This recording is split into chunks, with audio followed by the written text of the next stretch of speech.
Bismillahirrahmanirrahim. Assalamualaikum warahmatullahi wabarakatuh. Waalaikumsalam warahmatullahi wabarakatuh.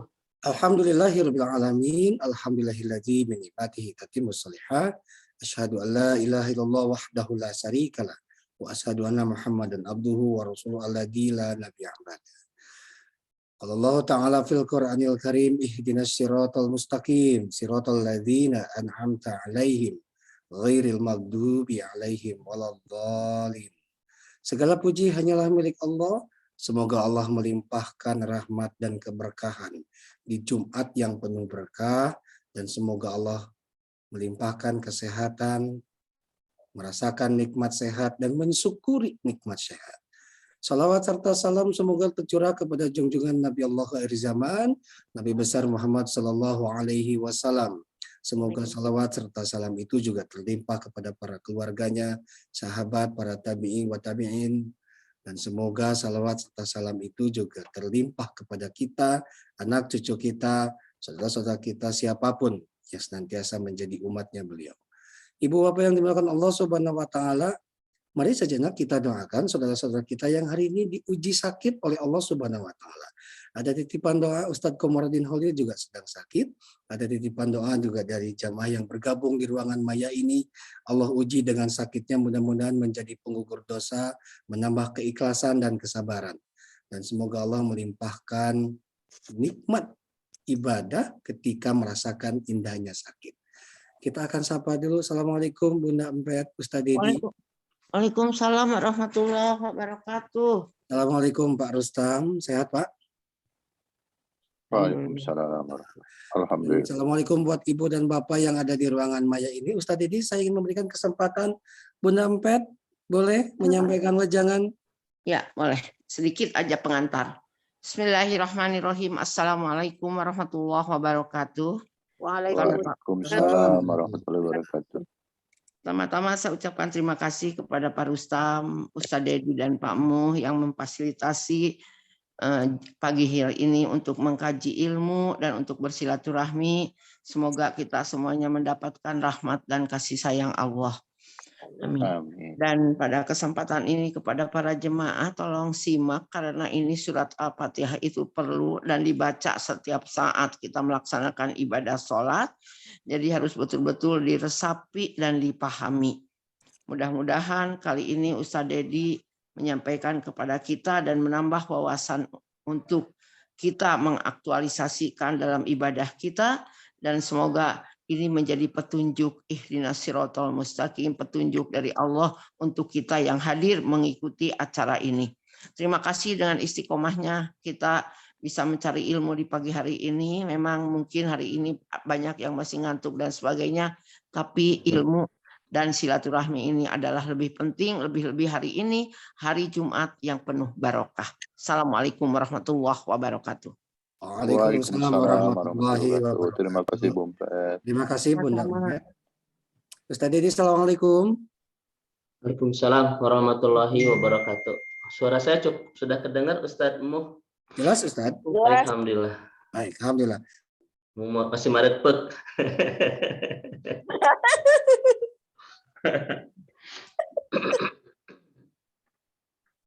Assalamualaikum. Di unmute Pak Mu. Salam. Pak Mu, mic-nya di unmute dulu. Baik, terima kasih Ustadz Dedi. Silakan Ustadz Dedi melanjutkan kajian materi tentang the power of Al-Fatihah. Assalamualaikum warahmatullahi wabarakatuh. Baik. Waalaikumsalam warahmatullahi wabarakatuh. Pak Rustam, Bunda Empet, mohon izin untuk memulai kajian di pagi hari ini. Baik. Bismillahirrahmanirrahim. Assalamualaikum warahmatullahi wabarakatuh. Alhamdulillahirabbil alamin. Alhamdulillahilladzi bi ni'matihi tatimmus shalihat. Wa asyhadu an la ilaha illallah wahdahu la syarikalah. Wa asyhadu anna Muhammadan abduhu wa rasuluh al-mab'utsu rahmatan lil alamin. Allahumma iftah lana qulubana wa alhimna rusdana wahdina ila siratikal mustaqim. Allahumma salli wa sallim wa barik ala Muhammadin wa ala alihi wa ashabihi asma'in. Yang teramat saya ta'zimi sepenuh hati, tentu saja Bunda Empet, mudah-mudahan senantiasa Allah menganugerahkan kesehatan kepada Bunda beserta keluarga, sehingga terus bisa memaksimalkan ketaatan demi ketaatan kepadanya. Amin, hatur nuhun. Sami-sami Bunda, juga yang teramat saya ta'zimi sepenuh hati Bapak Rustam Sumarna sebagai Direktur Halifah Tour. Mudah-mudahan Allah Subhanahu wa taala menganugerahkan keberkahan buat keluarga besar juga. Amin, amin. Terima kasih. Juga ada Ustadz Mu, Kang Dea dari Halifah, mudah-mudahan senantiasa sehat Ustadz. Ada Ustadz Koswara juga dari Masjid Cipaganti. Mudah-mudahan Ustadz Koswara senantiasa Allah anugerahkan kesehatan. Alhamdulillah. Baik, ada juga Ketua Haji atau Ketua Alumni Haji 2015 ya, ada Pak Kukuh beserta of the gang Haji 2015, ada Bu Bes juga semua. Mudah-mudahan senantiasa Allah anugerahkan kesehatan, keberkahan. Insya Allah hari Ahad Pak Kukuh kita kajian bareng ya. Bapak Ibu yang Allah rahmati dan Allah berkahi, puji dan syukur hanya milik Rabb kita Allah Subhanahu wa taala. Mudah-mudahan pertemuan indah iman kita di dunia maya pagi hari ini bersama Halifah Tour untuk kembali bertolabul ilmi. Mudah-mudahan Allah catat menjadi bagian terbaik di hari terbaik ini, yaitu hari Jumat. Mudah-mudahan juga menjadi bagian terbaik dari amal soleh kita ya di hari ini, bagian terindah dari ampunan dosa demi dosa kita. Dan mudah-mudahan juga menjadi bagian tersempurna dari cara Allah Subhanahu wa taala untuk memantaskan kita semua menjadi orang-orang yang hasanah fid dunya dan hasanah fil akhirah, yang mendapatkan kebaikan di dunia dan kebahagiaan kelak di akhirat.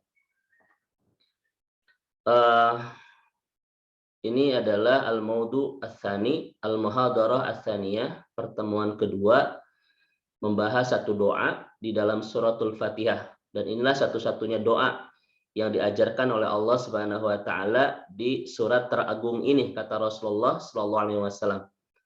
Kita sering menyebut Ustadz Mu Al-Qur'an itu dengan Al-Qur'anul Azim ya, Quran yang agung. Dan di antara surat-surat yang agung ini Rasul menyebut Al-Fatihah dengan a'dhamus surah ya, surat yang paling agung ya, melebihi keagungan surah-surah yang lain. Itu yang disampaikan oleh Bunda Empet tadi.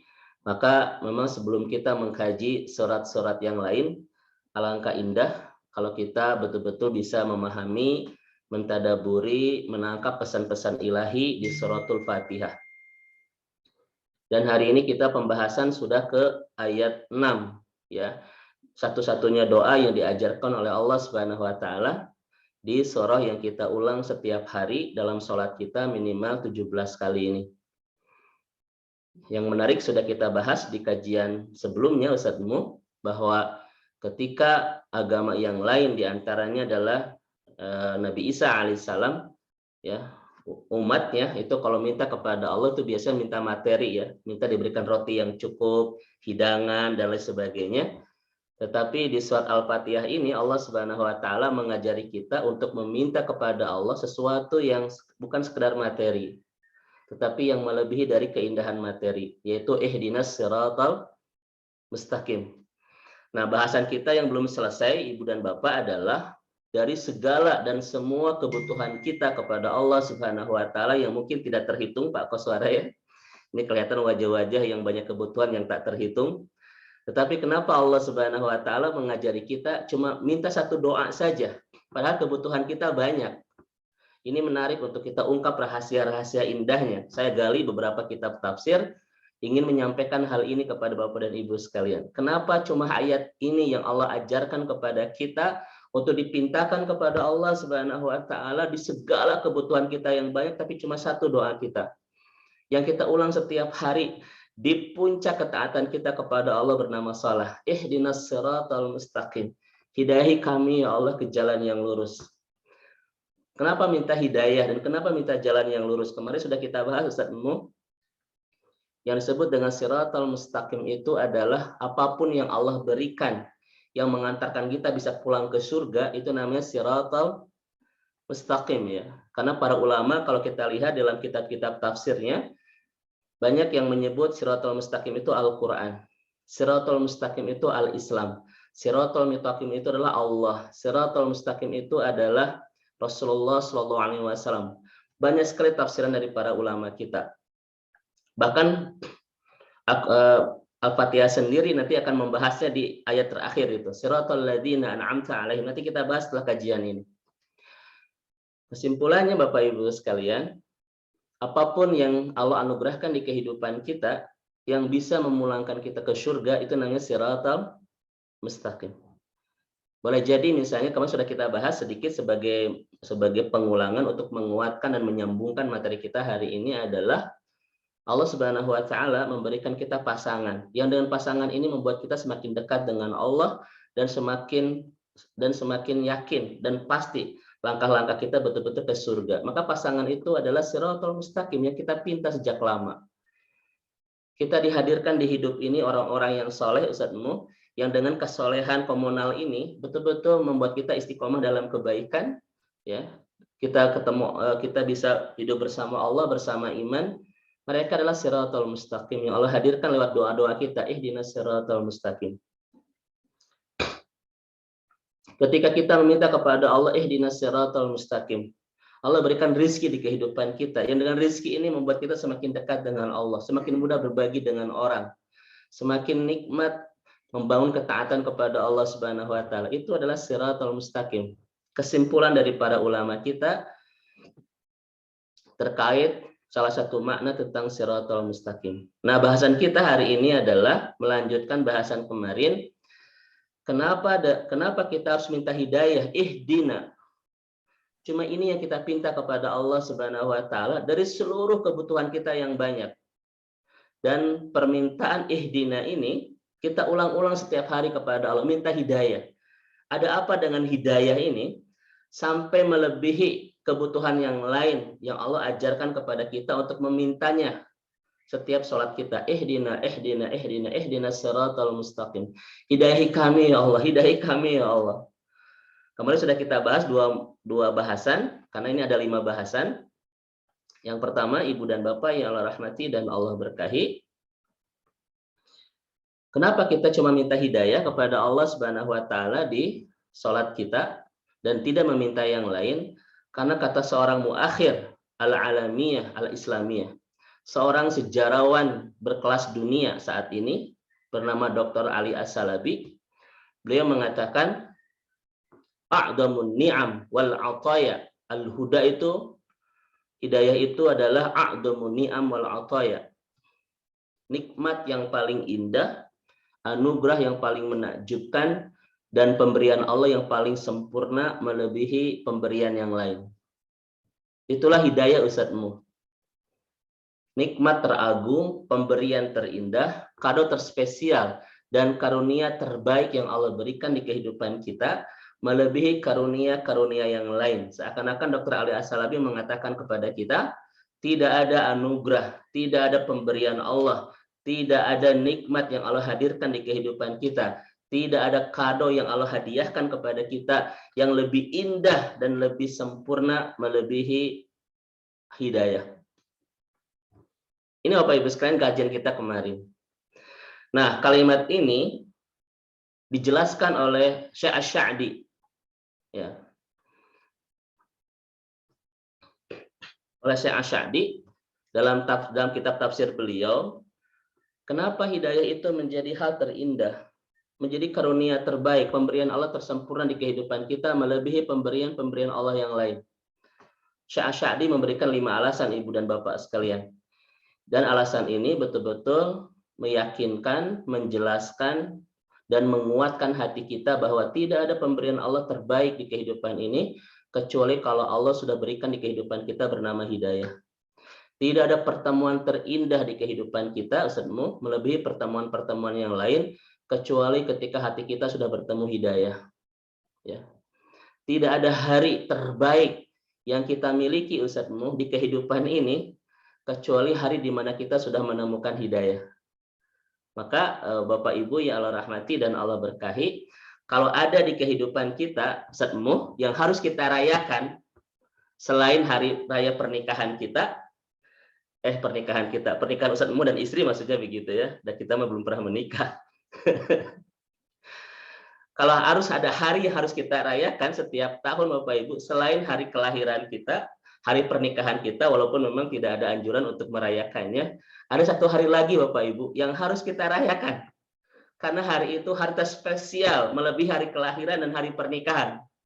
Hari apa Ustadz? Hari di mana Allah pertemukan kita dengan hidayah itu.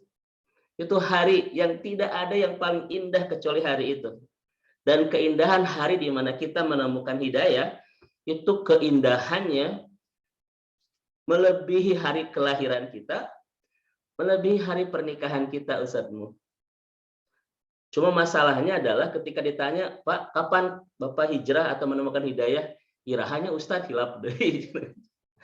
Hari-hari kelahiran tidak lupa, hari-hari pernikahan senantiasa diingat, tetapi hari di mana kita diberikan hidayah oleh Allah, dimulai diberikan hidayah oleh Allah, karena kita tidak tahu. Padahal kata Dr. Ali As-Salafi, ini adalah hari terspesial, melebihi momentum-momentum terindah yang pernah menyapa sepanjang hidup kita itu.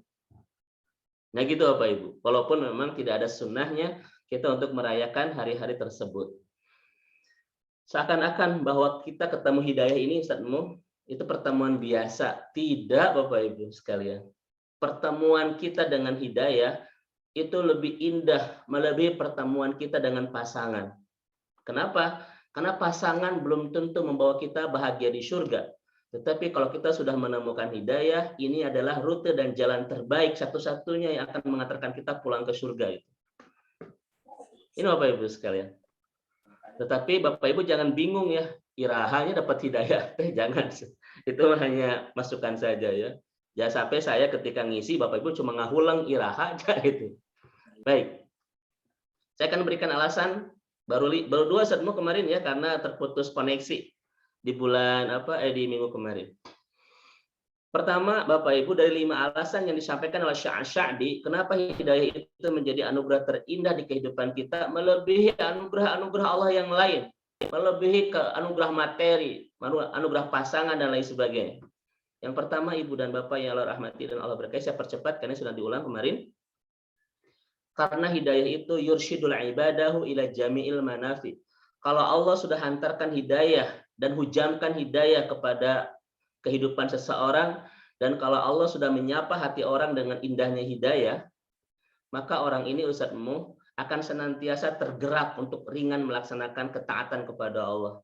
Ini yang pertama sudah kita bahas kemarin. Karena tidak ada mesin penggerak yang memudahkan kita dan meringankan hati kita untuk melakukan ketaatan kepada Allah Subhanahu wa taala kecuali semuanya digerakkan oleh hidayah. Pertemuan kita pagi hari ini Bapak dan Ibu, kita ngaji bareng bersama orang-orang soleh, dan inilah adalah wisata terindah di kehidupan kita, karena kata para ulama tidak ada as'adur rihlah, tidak ada traveling terindah di kehidupan ini kecuali melingkar iman bersama orang-orang soleh di taman surga. Itu traveling terindah, melingkar iman bersama orang-orang soleh di taman surga. Dan hari ini kita sedang menemukan tiga-tiganya. Saya sedang berhadapan dengan melingkar iman bersama orang-orang saleh, dan Rasul bilang Majlis Taklim itu adalah taman surga. Makanya kenapa pagi hari ini saya tidak ke Kapadokia malah ngaji Bapak Ibu sekalian? Ya karena memang terbatas keuangan ya. Jadi curhat. Karena inilah rihlah terindah itu Ustadzmu. Nggak apa-apa Bapak Ibu ya, kita belum ke Kapadokia, tetapi kita sudah menemukan pagi hari ini rihlah terindah bersama orang-orang saleh. Dan mudah-mudahan rihlah terindah di taman surga ini mengantarkan kita untuk bisa ke taman surga nanti di Madinah bernama Raudhah bersama-sama insya Allah. Sebelum kita bersama-sama ke surga yang sebenarnya akhirat. Ustadzmu ya, mudah-mudahan taman surga di dunia ini mengantarkan kita bersama-sama ke taman surga di Madinah, Raudhah Rasulullah SAW. Sebelum kita bersama-sama ke taman surga yang sebenarnya nanti di akhirat. Amin Ustaz. Amin ya Rabbal Alamin. Dan tentu saja bersama saya Khalifah Bapak Ibu ya begitu. Nah, ini mah sedikit lah promosi. Baik Bapak Ibu sekalian, ini yang pertama. Tidak ada mesin penggerak yang bisa membuat kita melaksanakan ketaatan kepada Allah, yang membuat kita bisa membangun istana ketaatan kepada Allah, yang bisa memekarkan kuncup-kuncup ketaatan kepada Allah, tidak ada kecuali hidayah. Makanya kalau kita tidak memiliki hidayah atau hidayah kita berantakan, ibu dan bapak nggak mungkin bisa melaksanakan ketaatan. Ini Bapak Ibu hebatnya hidayah itu Ustadzmu. Bapak Ibu jam 3 nggak mungkin tahajud Ustadzmu. Bapak-bapak nggak mungkin ke masjid sholat berjamaah, sholat subuh. Nggak mungkin. Nggak mungkin kita sanggup baca Al-Quran kalau kita tidak memiliki apa? Mesin penggerak bernama apa Bapak Ibu? Hidayah itu. Masya Allah. Mudah-mudahan pertemuan-pertemuan kita yang dalam ketaatan senantiasa setiap hari ini adalah pertemuan-pertemuan yang digerakkan oleh hidayah Allah Subhanahu wa taala. Ini yang pertama, Ibu dan Bapak yang Allah rahmati. Makanya kemarin sudah kita bahas di Al-An'am 124. Bapak 125. Silakan Bapak Ibu cek suratnya. Al-An'am 125. Nah ini. Bapak Ibu renungkan ayatnya. Apa kata Allah? Siapa yang aku kehendaki untuk memberikan hidayah. Dan Bapak Ibu kalimat Allah Subhanahu wa taala, ketika aku telah memberikan hidayah kepada seseorang, maka apa yang terjadi? Yasrah sadrahu lil Islam. Dadanya akan merasa ringan, lapang, senang, bahagia, gembira ketika melaksanakan ketaatan. Ini Bapak Ibu perasaan apa yang terjadi dengan hati kita ketika melaksanakan ketaatan, ketika hati kita sudah dipenuhkan dengan hidayah. Lapang, ringan, gembira, ceria ketika melaksanakan ketaatan. Sebaliknya, apa kata Allah? Kalau hati kita belum disapa dengan hidayah dan belum dihujamkan ke dalam hati kita tentang indahnya sebuah hidayah, ketika melaksanakan ketaatan, perasaannya apa? Doyekan haraja. Hararese, rarudet, loba alasan. Rarungsing, barete, itu perasaan hati yang tidak menemukan hidayah ketika berbuat ketaatan. Rudet, harese, loba alasan, rarungsing, Bapak Ibu. Ka'annama yas'adu fis sama. Seakan-akan dia sedang naik ke langit. Naik ke langit Bapak Ibu pakai taraje, pakai tangga. Itu makin lama makin berat. Seperti itulah perasaan orang dalam ketaatan ketika belum disentuh hidayah. Ya. Makanya kalau Bapak dan Ibu ingin tahu seindah apa hidayah yang sudah menghujam di kedalaman hati kita, maka benturkan dengan ketaatan. Kalau ada perasaan berat, ada perasaan hararese, ada perasaan malas, berarti memang hidayah kita belum benar Ustazmu. Tetapi saya lihat wajah-wajah di sini, ini wajah-wajah yang senantiasa dipenuhi kegembiraan, dipenuhi kelapangan ketika kita ngaji bersama-sama. Memang wajah-wajah pagi hari ini, wajah-wajah yang berlimpah dengan hidayah. Yang kedua Bapak Ibu sekalian, apa yang terjadi kalau Allah sudah sapa hidup kita dengan hidayah? Kalau Allah sudah memekarkan kuncup-kuncup hidayah di taman-taman hati kita, kalau Allah sudah hujamkan kuat-kuat di kedalaman hati kita tentang nikmatnya hidayah, yang kedua adalah Ustazmu wa illa daf'il mawar. Hati kita Bapak Ibu tidak ridho, tidak ikhlas, tidak rela kalau ada sebuah kemaksiatan terjadi di kehidupan kita. Jangankan Ustazmu melakukan, melihat saja sebuah kemaksiatan, hati kita sudah tidak ridho. Itu hebatnya hidayah Bapak Ibu. Di saat orang-orang betul-betul mudah berbuat kemaksiatan. Contoh Ibu dan Bapak. Saat ini orang luar biasa ya, korupsi sampai triliunan. Bukan miliaran lagi Ustazmu ya, sudah triliunan. Orang korupsi. Kenapa Bapak Ibu tidak korupsi? Karena tidak ada kesempatan. Bukan itu, karena kita sudah punya hidayah yang membuat kita tidak akan pernah berbuat kemaksiatan kepada Allah. Orang yang hatinya sudah dihujamkan ke hidayah Bapak Ibu, melihat pasangan subuh belum bangun, tidak ridho hati ini. melihat anak-anak yang sudah balik, Ustazmu, anak-anak yang sudah balik tapi belum sholat berjamaah, belum ini, hati itu tidak ridho. Itu hidayah, Bu. Kalau ada di antara ibu dan bapak, hati tenang-tenang saja, melihat suami masih tidur ketika subuh, melihat anak-anak sudah balik pun tidak sholat berjamaah ketika subuh, dan hati itu biasa saja, berantakan hidayah kita. Karena ciri orang dapat hidayah itu hatinya wa illa daf'il madhar, dijaga oleh Allah Subhanahu wa taala untuk tidak pernah melakukan kemaksiatan kepadanya. Ini Bapak Ibu hebatnya hidayah. Cek sekarang Bapak Ibu, keluarga kita di rumah ada yang belum bangun, belum melaksanakan sholat, belum ke masjid. Kalau hati kita biasa-biasa saja, hidayah kita berantakan. Tapi kalau ibu rudet, Bu. Ibu kenapa rudet? Suami teh ini hese sholat, wah keren itu, Bu. Atau misalnya sebaliknya, ibu lihat suami teh nangis terus. Pak, kenapa nangis terus? Ibu tekiat hoyong sholat, kantos tuh, Bu. Oh, itu hidayah bagus itu ya. Tapi kan ada Ustadz Muh ya, saya sering sampaikan di kajian kita Ibu dan Bapak, punten, tolong, ini saya dapat ilmu baru dari Rotib An-Nablusi dalam kitab Auladuna. Apa kata Ustadz Rotib Bapak Ibu? Rumah itu bagi orang beriman bukan sekedar tempat kumpul, makan, istirahat, nonton, tidur, bukan. Tetapi rumah itu tempat membangun ketaatan bersama-sama dengan keluarga. Itu rumah bagi orang beriman. Tidak ada fungsi rumah bagi orang beriman kecuali menjadi tempat membangun istana ketaatan bersama-sama dengan keluarga. Bukan sekedar nonton, makan, istirahat, ketemu. Itu mah definisi orang-orang yang tidak punya iman pun bisa. Setuju Ustadzmu? Maka rumus kedua Ibu dan Bapak, keindahan rumah seorang mukmin bukan dari kemegahannya, tetapi dari kenikmatan membangun ketaatan bersama-sama dengan keluarganya. Itu rumah. Ya. Tetapi masalahnya Bapak Ibu sekalian, mana yang paling cepat kita perbaiki di rumah? Ada bangunan rumah yang retak atau ada ibadah keluarga yang retak? Mana yang cepat-cepat kita perbaiki? Kita biasanya Bapak Ibu, kalau rumah kita ada yang retak, ada yang bocor, kita cepat-cepat perbaiki.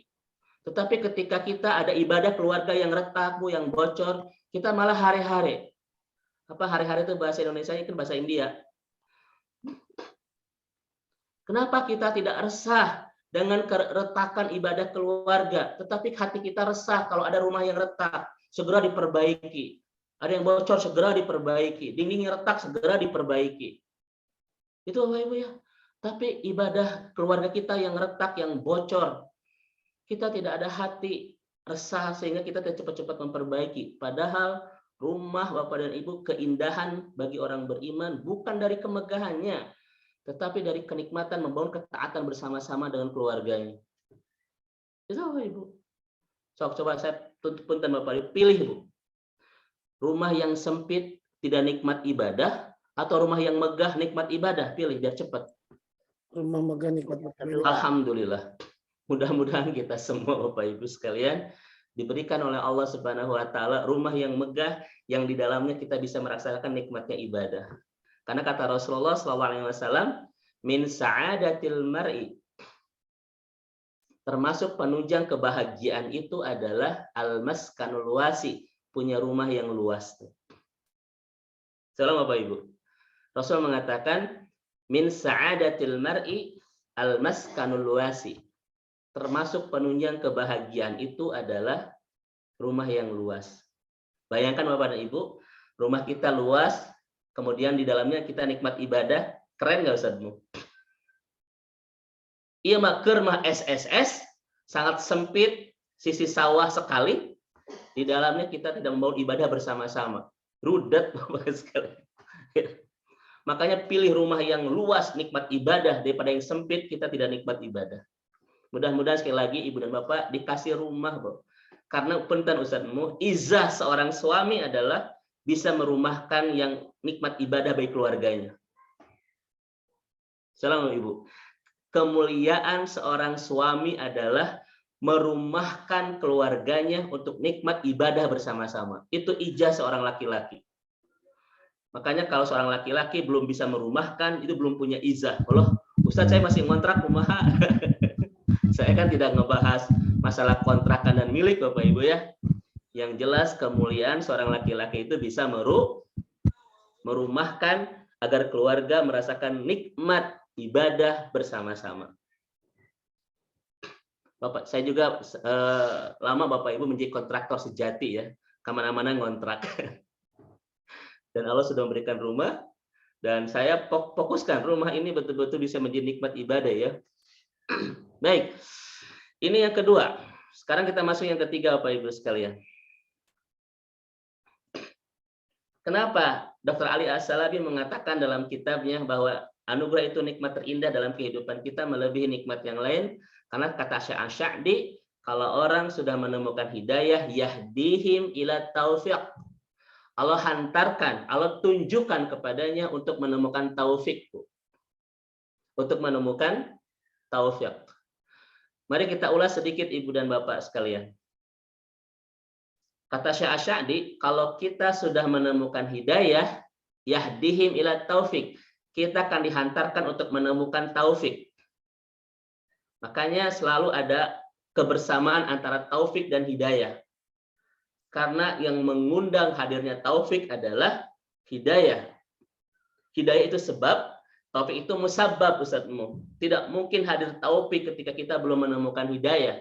Maka siapapun yang ingin menemukan taufik, temukan dulu temukan dulu syaratnya, pintu gerbangnya, yaitu hidayah.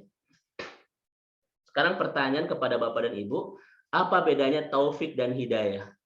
Dan kenapa dua-duanya selalu bergandengan, bahkan menjadi satu nama untuk orang Indonesia, taufik hidayah.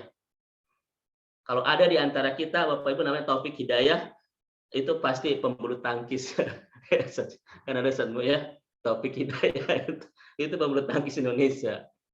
Ustadz, kenapa sih ada apa hubungan antara keduanya sampai terus dibersamakan, bahkan di satu nama, taufik hidayah itu? Satu Ibu dan Bapak sekalian. Kenapa? Apa perbedaan di antara taufik dan hidayah? Dan apa persamaannya sampai digandengkan terus taufik hidayah? Kan kita selalu berdoa ya Ustadzmu, mudah-mudahan Bapak diberikan oleh Allah taufik dan hidayah. Kan sudah begitu ya. Mudah-mudahan Ibu dan Bapak senantiasa Allah berikan taufik hidayah. Kata si orang itu, kata laki-laki itu, Ustadz saya taufik hidayah, bukan Bapak maksudnya, bukan. Kan ada saja pencuri itu, pencuri naik mau mencuri itu naik dulu ke langit-langit ya. Pas keluarga itu lagi berdoa, mudah-mudahan kamu segera diberikan taufik hidayah. Dia turun dari belakang, saya taufik hidayah. Nah itu betul lucu ya. Baik Bapak Ibu sekalian. Hidayah itu saya sudah sampaikan Bapak Ibu sekalian ya, petunjuk lembut yang mengantarkan kita dalam kebaikan. Petunjuk lembut, biriskin, yang mengantarkan kita senantiasa ada dalam kebaikan. Itu namanya hidayah. Sementara taufik, Bapak Ibu sekalian, maknanya dua. Ada ulama-ulama yang mengatakan taufik itu adalah hidayah. Makanya ada hidayah itu taufik, Bapak Ibu sekalian. Hidayah itu taufik. Nah, perbedaannya Ibu dan Bapak, apa yang disebut dengan taufik? Taufik itu setidaknya ulama mengatakan dua. Kemudahan kita untuk melaksanakan kebaikan dan kelezatan hati ketika melaksanakan kebaikan itu. Itu namanya taufik. Hidayah itu petunjuknya yang mengantarkan kita dalam kebaikan. Taufik itu kemudahan prosesnya dan kelezatan rasanya ketika melaksanakan kebaikan. Seulang Bapak Ibu sekalian, hidayah itu adalah Bapak Ibu ar-rasydu ya, petunjuk yang mengantarkan kita dalam kebaikan. Sementara taufik, kemudahan proses ketika kita melaksanakan ketaatan itu, dan kenikmatan rasa ketika kita melaksanakan ketaatan itu namanya taufik. Makanya hidayah dan taufik senantiasa digabung. Kenapa? Karena dari mulai petunjuk, kemudahan, dan kenikmatan dalam ketaatan, itu dua penggabungan dari taufik dan hidayah. Kan ada Ibu dan Bapak, orang yang sudah ada gerintas ingin berbuat kebaikan, tetapi belum dapat kemudahan, ada kan? Ustadz, nanti saya besok mau sholat tahajud. Itu kan hidayah yang mengantarkan dia dalam kebaikan. Tapi ketika belum punya taufik, Ustadz, bangun jam 10. Kita tahu sholat subuh dijamah dengan sholat duha, lupa isya itu ya, jamaah taksir itu. Ustadz, saya pengen segera ke Baitullah. Itu hidayah. Tidak ada gerentes hati atau gerentes ya. Tidak ada gerentes hati yang senantiasa membawa kita dalam kebaikan, semua dihantarkan oleh hidayah. Ustadz, saya pengen segera ke tanah suci. Tetapi Allah belum mudahkan Bapak dan Ibu sekalian. Berarti Allah belum memberikan taufik. Mudah-mudahan di tahun ini Ibu dan Bapak diberikan hidayah dan taufik oleh Allah Subhanahu wa taala terkait dengan bab tanah suci. Kerinduan kita yang sudah menggebu-gebu dan sudah meluap-luap yang mungkin kita bendung yang akan membuncah ini untuk segera ke tanah suci. Mudah-mudahan Allah lancarkan, Allah mudahkan agar kita bisa kembali ke rumahnya di tahun ini beserta keluarga tercinta Bapak Ibu. Karena ke tanah suci itu perjalanan penuh cinta, ke tempat yang teramat kita cintai untuk bertemu dengan Allah yang maha mencintai kita bersama keluarga tercinta itu. Salam Bapak Ibu, ke tanah suci itu perjalanan penuh cinta, ke tempat yang sangat kita cintai untuk bertemu Allah yang sangat mencintai kita bersama keluarga tercinta itu. Itu tanah suci. Jadi tema tanah suci itu tema cinta Ustaz. Cinta. Perjalanan penuh cinta ke tempat yang teramat kita cintai, tanah suci, untuk bertemu Allah yang teramat mencintai kita dan kita perginya bersama orang-orang tercinta keluarga kita. Mudah-mudahan Bapak Ibu segera dimudahkan oleh Allah untuk kembali ke tanah suci. Ya. Amin ya rabbal alamin. Tetapi Bapak Ibu sekalian, seharusnya hidayah dulu, taufik dulu. Coba. Seharusnya hidayah yang mengantarkan taufik atau taufik yang mengantarkan hidayah? Hidayah yang mengantarkan taufik. Hidayah yang mengantarkan taufik. Kenapa? Karena kalau Allah sudah berikan hidayah, Allah hantarkan ke taufik. Maka Ibu dan Bapak, nama yang tepat itu hidayah taufik atau taufik hidayah?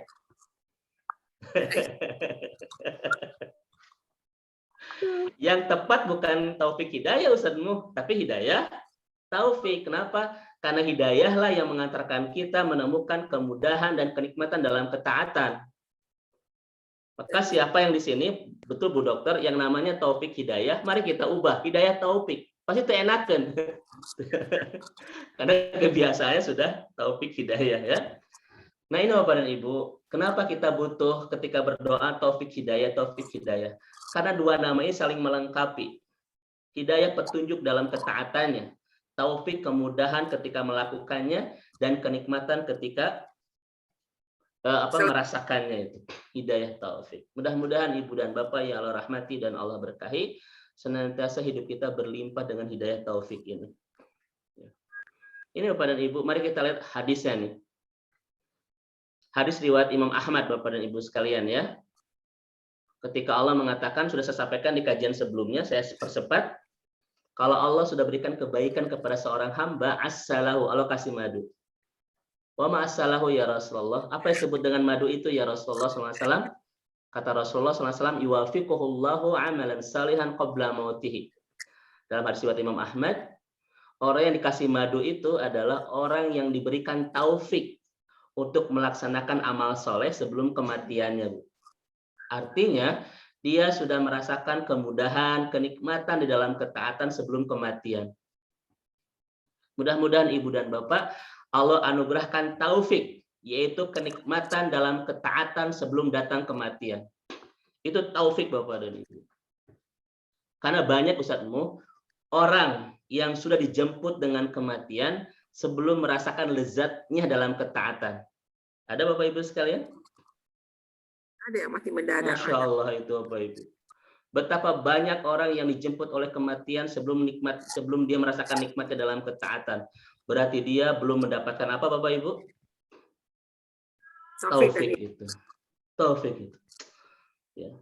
Kenapa? Karena kenikmatan dalam ketaatan bukan ditentukan oleh usia kita yang sudah menua, tetapi pilihan Allah untuk memberikan kepada kita anugerah yang paling indah melebihi segalanya, yaitu taufik dan hidayah tadi. Bapak Ibu, mari lihat kalimat saya. Coba Bapak Ibu. Luar biasa ayat hadis ini ya, apa kalimat ini? Kata para ulama kita, kalau Bapak Ibu menemukan dua hal ini di kehidupan kita, kalau Bapak dan Ibu menemukan dua hal ini di kehidupan kita, Bapak Ibu sudah menemukan musibatan kabirotan, dua musibah yang besar. Dan hidup kita sedang ada di fase yang sangat berbahaya sekali. Dua hal ini Bapak Ibu, mari kita perhatikan, karena ini adalah dua musibah besar, melebihi musibah yang lain. Karena tidak ada musibah yang paling besar kecuali menyangkut masa depan akhirat kita. Setuju Bapak dan Ibu? Sesuatu yang mengancam akhirat kita itulah musibah yang sebenarnya, musibah yang paling besar, melebihi musibah-musibah yang ada. Dan kalau kita sudah menemukan dua hal ini, musibatan kabirotan, kita sudah menemukan dua musibah besar. Yang pertama, la yas'uru laddatat ta'ah, tidak merasakan nikmatnya ibadah. Tidak merasakan nikmatnya ibadah. Dan yang kedua, tidak merasakan an-nadam 'alal ma'asi, tidak merasakan penyesalan dalam kemaksiatan.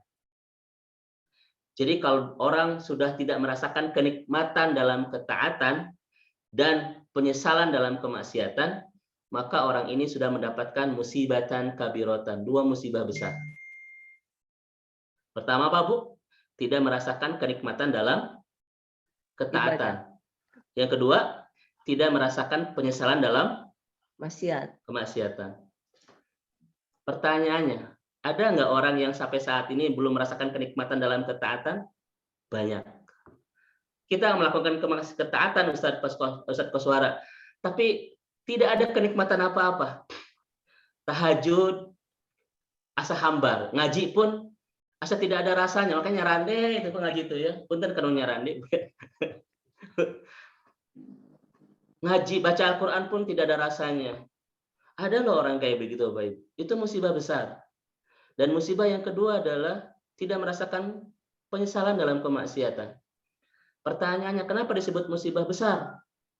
Satu, kalau orang sudah tidak merasakan kenikmatan dalam ketaatan, kira-kira bisa nggak meninggalkan ketaatan itu? Bisa nggak? Bisa. Betul, Bu Rahayu.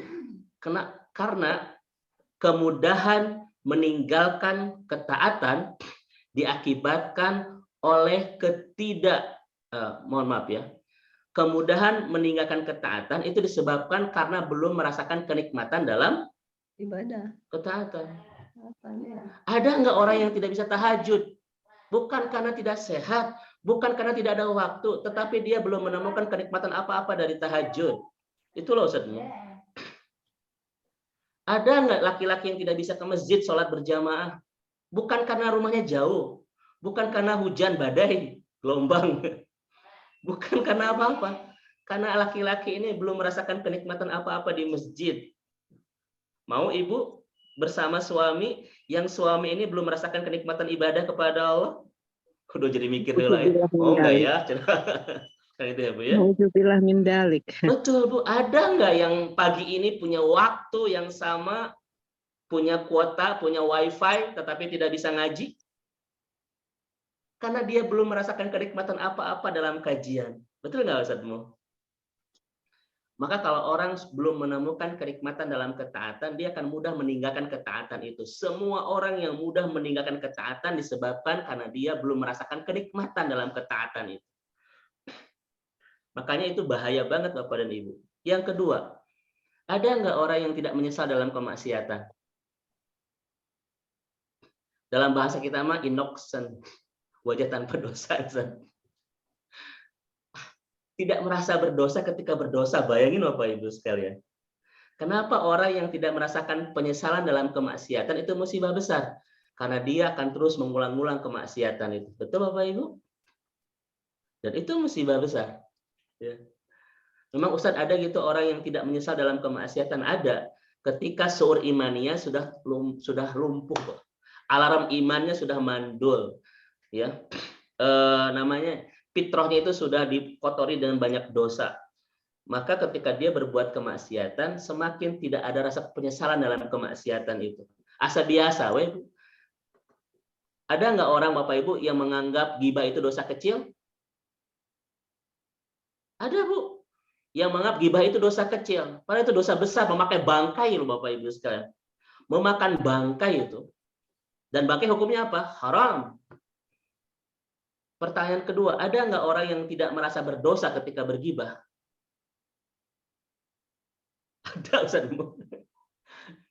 Bahkan ada loh yang merasa berdosa ketika belum berghibah. Aduh, Ustaz, abi can abdol, nah can ngagibah, can gitu. Masya Allah, hati-hati dengan itu. Ini yang keberapa? Yang ketiga. Saya lanjut karena waktu. Yang keempat, Ibu dan Bapak yang Allah rahmati. Apa keindahan kalau hidup kita sudah bersama hidayah? Apa kenikmatan kalau hati kita sudah disapa dengan hidayah? Dan apa keajaiban kalau hati kita sudah dihujamkan ke dalamnya kuat-kuat tentang indahnya sebuah hidayah. Sampai-sampai Ali As-Salafi mengatakan hidayah nikmat teragung melebihi nikmat yang lain yang Allah berikan di kehidupan kita. Karena yang keempat kata Dr. Syekh Asy'ari adalah yaz'alu qulubahum munibatan ilaihi. Kalau orang sudah disampa dengan hidayah Bapak Ibu sekalian, yaz'al qulubahum munibah. Hatinya itu Ustaz mudah munibah. Ilaihi. Maksudnya ilallah ya, munibatan ilallah. Ibu dan Bapak, apa yang disebut dengan munibatan ilallah? Wallahu a'lam bi shawab ya. Baik.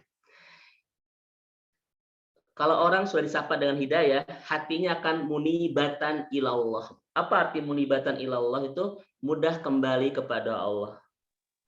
Ketika diberikan keberlimpahan, dia mudah kembali kepada Allah dengan bersyukur kepadanya. Ketika diberikan musibah, dia mudah kembali kepada Allah dengan sabarnya. Ketika diberikan kenyataan yang tak sesuai dengan harapan, dia mudah kembali kepada Allah dengan ridhonya. Ketika mendapatkan banyak kenyataan hidup yang mengecewakan, dia mudah kembali kepada Allah dan ketawakalannya itu. Apapun warna dan rasa hidupnya Ustadzmu, dia itu mudah kembali kepada Allah. Ketika mendapatkan nikmat, alhamdulillah. Ketika mendapatkan musibah, innalillahi wa inna ilaihi rajiun. Ketika mendapatkan sesuatu yang tidak sesuai dengan harapan, qadarullah. Ketika menemukan banyak kecewaan, dia mengatakan apa Bapak Ibu? Wa may yatawakkal 'ala fahuwa hasbuh. Senantiasa dia mudah kembali kepada Allah di warna dan rasa hidupnya yang apapun itu. Ada nggak Ibu dan Bapak orang yang ketika diberikan kelimpahan tidak kembali kepada Allah? Banyak, dengan mengatakan ini kecerdasan aku loh, ini gara-gara kecerdasan saya, ini gara-gara keuletan saya, ini gara-gara saya studinya di ITB S3,5 gitu. Ada yang gitu, Bu? Ada nggak orang yang diberikan musibah tidak kembali kepada Allah, malah marah-marah kepada Allah, Ustazmu, malah berburuk sangka kepada Allah dan berputus asa kepada Allah? Ada. Tetapi lihat orang-orang yang punya hidayah, apapun kembali kepada Allah itu. Keren. Mari kita lihat hadisnya ya, karena waktu. Ini Bapak dan Ibu. Lihat orang beriman itu kayak gimana kata Rasulullah SAW. Dalam hadis riwayat Imam Muslim, Rasul mengatakan, ajabanil amril mu'min. Orang beriman itu hidupnya amazing Bapak Ibu. Ajaib. Tidak ada hidup yang ajaib kecuali orang-orang yang punya iman itu. Apa sisi keajaiban kehidupan orang-orang beriman? Kata Rasulullah, karena semua kehidupannya jadi kebaikan. Maka Bapak dan Ibu, yang disebut dengan kehidupan yang ajaib itu kehidupan yang jadi kebaikan. Harta yang keren itu harta yang jadi kebaikan. Pasangan yang keren itu pasangan yang jadi kebaikan, Bu. Karena Rasul mendefinisikan keajaiban hidup itu ketika semuanya jadi kebaikan.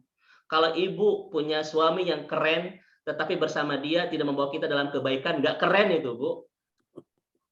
Harta kita berlimpah, tetapi dan harta itu tidak jadi kebaikan, tidak membuat kita makin dekat dengan Allah, harta itu nggak keren. Karena kata Rasul, kekerenan itu ketika semuanya jadi kebaikan. Apa kata para ulama? Si'atur rizq laisa minal khairat in lam yajidit ta'ah. Harta berlimpah bukan tanda kebaikan jika tidak menambah ketaatan. Itu Bapak Ibu sekalian. Ya, harta itu belum tentu jadi kebaikan ketika tidak semakin menambah ketaatan. Bahkan kekurangan harta itulah yang jadi kebaikan ketika kekurangan itu semakin membuat kita indah dalam ketaatan. Itu Bapak Ibu sekalian. Ya. Maka Ibu dan Bapak, mari kita bongkar. Kenapa orang beriman itu kata Rasul hidupnya semua jadi kebaikan? Kata Rasulullah, insara syakara indara sabara. Ketika Allah uji dengan keberlimpahan, dia bersyukur. Dan ketika Allah uji dengan kesempitan, dia bersabar. Dua-duanya jadi kendaraan yang berlandasan kebaikan, berjurusan surga, Ibu dan Bapak. Rasul mengatakan, fakana khairan lahu. Itulah yang disebut dengan kebaikan. Makanya Ibu dan Bapak, ya Ustaz? Waktu ya, 2 menit lagi Ustaz mau. Saya lagi semangat ini ya. Kalau ada di hidup kita Bapak Ibu sekalian, tidak jadi kebaikan, maka ada masalah soal keimanan kita itu. Ketika dianugerahi kita tidak mudah bersyukur, ketika dimusibai kita tidak mudah bersabar, maka hidup kita ada masalah soal keimanannya. Nih lihat ayatnya Al-Baqarah 156. Orang beriman itu ulaika humul muhtadun, orang yang dapat hidayah itu alladzina idza asabatum musibah, ketika Allah berikan musibah dia mengatakan apa? Inna lillahi wa inna. Dan lihat ujung ayatnya, Bu. Lihat ujung ayatnya, ulaika humul muhtadun. Ini kan ada, Bu. Ini kan ada ayatnya, Bu. Kenapa salah baca? Mereka lah orang-orang yang mendapatkan hidayah. Terakhir, karena waktu kata Ustaz Mu. Apa keindahan hidayah ini Bapak dan Ibu sekalian? Yahdihim ilal jannah. Satu-satunya jalan yang akan mengantarkan kita ke surga. Satu-satunya rute yang akan membawa kita pulang ke surga. Satu-satunya bekal memantaskan kita menjadi ahli surga. Lihat ayatnya. Yunus ayat 9. Alladzina amanu wa amilus shalihat yahdihim rabbuhum biimanihim tajri min tahtihimul anhar fi jannatin na'im. Semuanya orang-orang beriman yang mengerjakan soleh, mereka diberikan hidayah oleh Allah Subhanahu wa taala, yang dengan hidayah itu mengantarkan mereka pulang ke surga yang mengalir di bawahnya sungai-sungai sebagai kenikmatan yang sangat sempurna. Seakan-akan Allah mengatakan kita di ayat ini tidak ada rute dan jalan yang kita bisa tafaki yang akan mengantarkan kita pulang ke surga kecuali rute itu bernama hidayah. Ini Ustaz Mo yang sampaikan, mohon maaf kalau ada lebih waktu ya. Inilah 5 alasan kenapa Syekh Asy'ari mengatakan hidayah itu nikmat terindah dalam kehidupan kita. Wallahu a'lam bissawab. Baik Ustaz, terima kasih jazakallah khairan atas ilmu yang disampaikan. Ada satu ungkapan yang sangat bagus dan memang tidak rugi menjadi seorang muslim ya.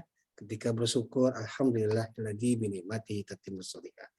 Menemukan keadaan yang buruk, alhamdulillah ala kulli hal.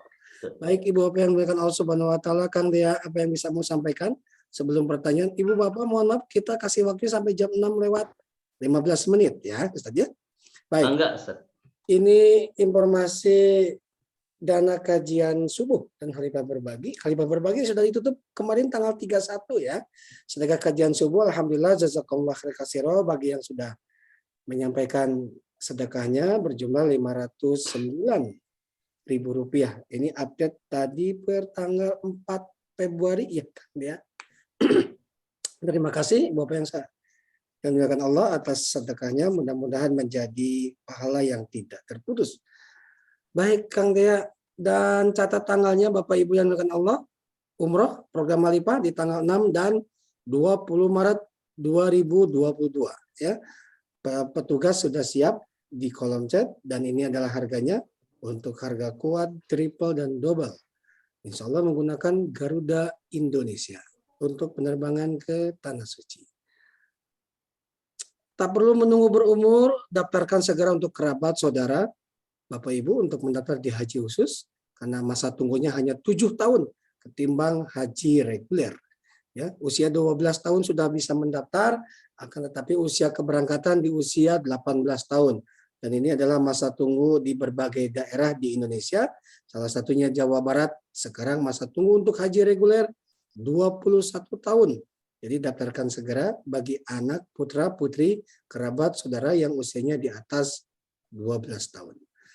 Solusi terbaik untuk mendaftar haji tidak ingin menunggu terlalu lama adalah menggunakan visa Furoda. Daftar di tahun yang sama, insya Allah berangkat juga di tahun yang sama. Hanya bedanya adalah cara mendaftar. Daftarkan segera, ya. Dan ini fasilitas yang kami berikan di Maktab 112 di Arafah. Ada 3 ruangan, 1 tempat untuk beribadah khutbah Arafah, 1 tempat untuk istirahat jamaah laki-laki, dan 1 tempat untuk istirahat jamaah perempuan. Ini tempatnya. Dan ini adalah Maktab 112 di Mina. Dan besok insya Allah kajian subuhnya bersama Ustadz Dr. Haji Aang Ridwan, Master Agama. Insya Allah. Mudah-mudahan sehat. Dan di hari Minggu, jangan lupa, ini bersama Bunda Utik dan Al-Ustadz Umair Fahmidin, ya, akan membahas tentang tradisi literasi Islam, serba-serbi peluang sekolah di Mesir. Kajian subuh online series kedua, ya, bersama Bet Al-Hikmah Khalifah. Baik Ustadz, ada beberapa pertanyaan dari jamaah. Kang Dia boleh ditampilkan supaya mau bisa membaca, tidak scroll ke bawah. Ya. Baik, ini pertanyaan dari Ibu Haja Dewi Mulyani Irianti. Assalamualaikum warahmatullahi wabarakatuh. Ustadz izin bertanya, dalam surat Al-An'am 125 Allah memberi hidayah bagi siapa yang Allah kehendaki. Bagaimana agar kita menjadi orang yang dikehendaki Allah atau dipilih Allah untuk mendapat hidayah? Dan bagaimana menjaga agar Allah tidak mencabut hidayah itu dari hati kita? Mangga Ustaz. Baik, Bu Dr. Dewi, alhamdulillah bisa kajian di pagi hari ini. Insya Allah nanti kita kajian bareng Bu Dokter di Rumah Sakit Cibabat ya. Iya, Baik. insya Allah, Ustaz. Baik, jazakallah Bu Dokter. Pertama, memang pertanyaan Bu Dokter ini 2 Ustazmu. Pertama, bagaimana cara menjemput hidayah, dan kedua, bagaimana cara memelihara hidayah. Karena hidayah itu seperti rezeki, dijemput dan dirawat ya. Bagaimana cara Allah mengantarkan hidayah dan bagaimana cara Allah menjadikan kita orang yang dikehendaki mendapatkan hidayah. Pertama, Bu Dokter, Allah mengatakan di Al-Qur'an, innaka la tahdi man ahbabta, walakinnallaha yahdi man yasha. Allah tidak memberikan hidayah kepada orang yang kita cintai. Tetapi kamu tidak bisa memberikan hidayah kepada orang yang kamu cintai, tetapi Allah akan memberikan hidayah kepada orang yang Allah kehendaki. Pertanyaannya, bagaimana menjadi orang yang dikehendaki oleh Allah untuk mendapatkan hidayah? Ini rahasia Allah Subhanahu wa taala, Bu Dokter. Tetapi para ulama kita memberikan banyak cara agar kita dikehendaki oleh Allah Subhanahu wa taala untuk bisa menemukan hidayah. Yang pertama, kata para ulama itu, Bu Dokter, pertama kita harus banyak dekat dengan sumber hidayah, yaitu Al-Qur'an ya. Ketika Allah mengatakan dzalikal kitab la raiba fi hudal lil muttaqin. Dan kita menemukan fakta, Bu Dokter, banyak sekali orang-orang yang menemukan hidayah ketika dia bersama Al-Qur'an. Seorang misionaris saja, bahkan seorang pendeta saja, itu banyak yang menemukan hidayah ketika membaca Al-Qur'an. Karena Al-Qur'an itu sumber hidayah, Ustazmu. Ya. Makanya kata para ulama, iqra'il ayah, bacalah ayat-ayat agar kita menemukan petunjuk dari Allah Subhanahu wa taala. Dan ternyata Bu Dokter Dewi, hidayah ayat itu kan ada 2, Bu Dokter. Yang pertama ayat Qur'aniyah, yang kedua ayat kauniyah. Ayat Qur'aniyah yang terhimpun 30 juz di dalam Al-Qur'an, dan ayat kauniyah yang terhampar luas di semesta ini.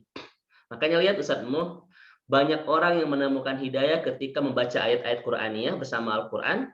Pun banyak orang yang menemukan hidayah ketika membaca ayat-ayat Allah yang terbentang luas di semesta ini, yang disebut dengan ayat-ayat kauniyah. Betapa banyak sarjana-sarjana barat yang tidak bisa menolak disapa hidayah ketika betul-betul menjelajahi ayat-ayat kauniyah Allah yang membentang luas di semesta ini, Ustazmu. Ketika misalnya mereka memeriksa tentang antariksa, semesta, biologi, kedalaman lautan, kedalaman tanah, kedalaman langit. Ketika mereka mengeksplor dengan kehebatan ilmu-ilmu mereka, dan ternyata Allah katakan dalam Al-Qur'an, aku ciptakan langit dan bumi ini, dan ketika kamu menelitinya, pasti kamu akan menemukan aku, begitu. Sekalian ya. Maka siapa yang mengeksplor dengan ilmu yang sudah dimiliki untuk menjelajahi alam semesta ini, pasti mereka akan menemukan Allah itu. Itu Bu Dokter ya.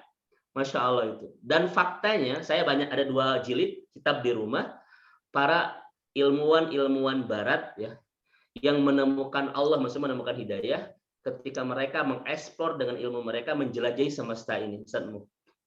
Masya Allah itu ya. Luar biasa ya, udah ada peneliti Yahudi masuk Islam gitu Ustaz Nuh ya. Ada ekonom Barat masuk Islam, ini masuk Islam. Ketika mereka betul-betul memahami alam semesta ini, Masya Allah. Itu Bu Dokter. Jadi pertama adalah agar kita dikehendaki oleh Allah untuk menjadi orang-orang yang menemukan hidayah, maka hantarkan dia untuk dekat dengan 2 ayat ini, ayat Qur'aniyah dan ayat ayat kauniyah itu. Yang kedua, Bu Dokter, yang kedua adalah sumber hidayah itu adalah ilmu, Bu Dokter. Ilmulah yang akan mengantarkan kita untuk menemukan hidayah. Ini yang lanjutan yang kedua ini. Maka kalau kita ingin menjadi orang-orang yang dikehendaki oleh Allah Subhanahu wa taala untuk disapa dengan hidayah, dekatkan dengan ilmu. Terutama ilmu-ilmu agama, Ustaz. Ajak orang-orang yang kita cintai agar mereka menemukan hidayah ke majlis taklim, Bu Dokter, ke kajian-kajian para asatidz kita itu, ya, yang sangat luar biasa. Ajak pasangan hidup kita untuk ngaji, ajak anak-anak kita untuk ikut pengajian. Itu Bapak Ibu sekalian. Jangan bikin mereka itu sibuk dengan dunia, ya. Karena sebagai istri adalah mengerem bagaimana agar anggota keluarga kita tidak terlena dengan dunia dan kita punya kewajiban untuk mendekatkan mereka dengan agama itu. Karena laki-laki itu kan sifatnya Ustaz mau gerak gitu ya. Kalau nggak direm, kalau nggak diingatkan, lupa dunia itu laki-laki itu. Kita sebagai istri yang mengerem mereka untuk senantiasa mengingatkan, ya. Karena laki-laki itu kan sifatnya dalam Al-Quran itu Ustaz sibuk yang sampai melupakan Allah Subhanahu wa taala kan begitu ya. Nah, kita sebagai seorang istri ajak misalnya. Kalau keluarga Bu Dokter ini memang sudah keluarga ahli surga ya. Pak Jemi alhamdulillah Masya Allah dia Ustadz saya juga. Salam baktos buat Pak Jemi Bu Dokter ya. Masya Allah. Ini mendengar bersama.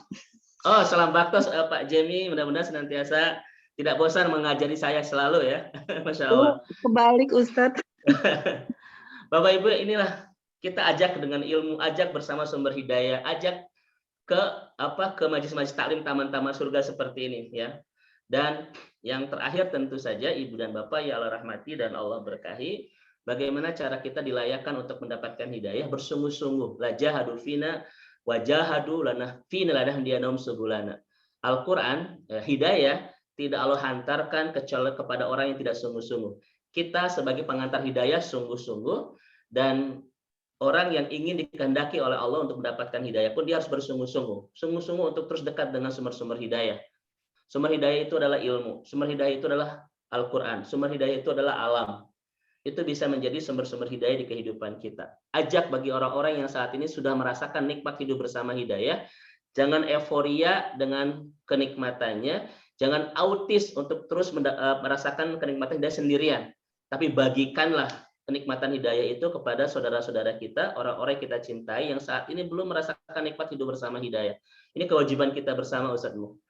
Makanya Khalifah bikin kajian setiap subuh. Ini salah satu cara untuk membagi hidayah agar kita sama-sama merasakan bersama-sama nikmatnya hidup bersama hidayah. Dan Baik, bagaimana Ustaz. cara merawat hidayah itu, Bu Dokter Dewi? Kembalikan ke dekat dengan Al-Quran, dekat dengan ilmu, dekat dengan orang-orang soleh. Ya, itulah cara kita untuk menjaga hidayah. Ini dulu Bu Dokter Dewi. Nanti kita bahas lebih jauh di rumah sakit insya Allah. Wallahu a'lam bishawab. Syukron Baik, Ustaz. Ustadz. Terima kasih. Afwan, Bu Terima Dokter. kasih Bu Haja Dewi Mulyani. Bapak Ibu yang dimuliakan Allah Subhanahu wa taala, karena memang waktu sudah jam 6:14. Ustadz sepertinya cukup satu pertanyaan saja dulu, nanti kita tabung, akan ketemu lagi di hari Jumat pekan depan ya. Nanti Ya. mau sampaikan kepada Ustadz pertanyaan-pertanyaan yang ada di kolom chat.